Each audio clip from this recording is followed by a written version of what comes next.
আসসালামু আলাইকুম and welcome to Amazing Bites. আজকে কাঁচা আমের টক ঝাল মিষ্টি একটি আচার তৈরি করে দেখাবো।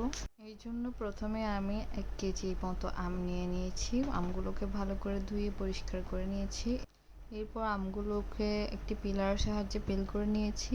আমগুলোকে এরপর আমি সুন্দর করে কিউব করে কেটে নিব। এগুলো কিন্তু আর ধুবো না, একেবারে আমগুলো কাটার আগেই পরিষ্কার করে নিয়েছি। এরপর দেখতে পাচ্ছেন আমি কিভাবে কিউব করে কেটে নিচ্ছি।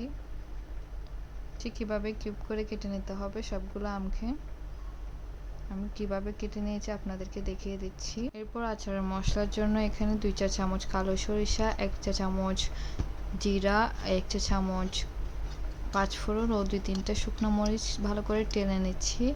এরপর এগুলো একটি হামানদিস্তায় সুন্দর করে গুঁড়ো করে নেব। ঠিক এরকম করে গুঁড়ো করলে হয়ে যাবে, খুব মিহি করে করতে হবে না। এরপর আমি একটি ফ্রাই প্যান গরম করে নিয়েছি। এরপর এখানে সরিষার তেলে একটু ফোড়ন দিয়ে দিচ্ছি, 5 ফোড়ন দিয়ে, আর কয়েকটা শুকনো লঙ্কা দিয়ে দিচ্ছি। এগুলো একটু ভাজা ভাজা হয়ে গেলে এখানে আমি রসুন কুচি অ্যাড করে দিব 2 টেবিল চামচের মতো। এরপর এগুলো একটু হালকা নেড়ে নেব। হালকা ভাজা হয়ে আসলে এখানে কিউব করে কেটে রাখা আমের টুকরোগুলো দিয়ে দিচ্ছি। এই আচারটা তৈরি করতে একদমই ঝামেলা নেই, অনেক সহজেই তৈরি করা যায়। আর এটি কিন্তু এমনি খেতে বা ভাত দিয়ে খেতেও খুব বেশি ভালো লাগে। এরপর আমগুলো হালকা নেড়ে ছেড়ে এখানে অ্যাড করে দিচ্ছি 1/2 চামচের মতো মরিচের গুঁড়া আর 1/2 চামচ হলুদের গুঁড়া। এগুলো দিচ্ছি জাস্ট কালারের জন্য, ঝালের জন্য আমি এখানে শুকনো মরিচ ইউজ করেছি।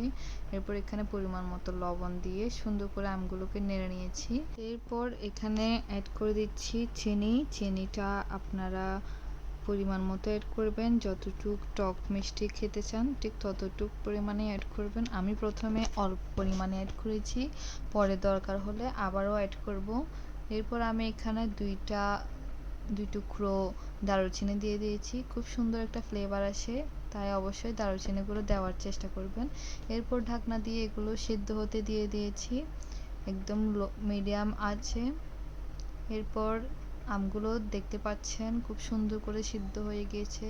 এই পর্যায়ে চিনিটা একটু চেক করে নেব। আমার কাছে চিনি কম মনে হয়েছিল, তাই আমি এখানে আরও চিনি অ্যাড করেছি। এরপর আবারও এগুলো মিক্স করে নিচ্ছি।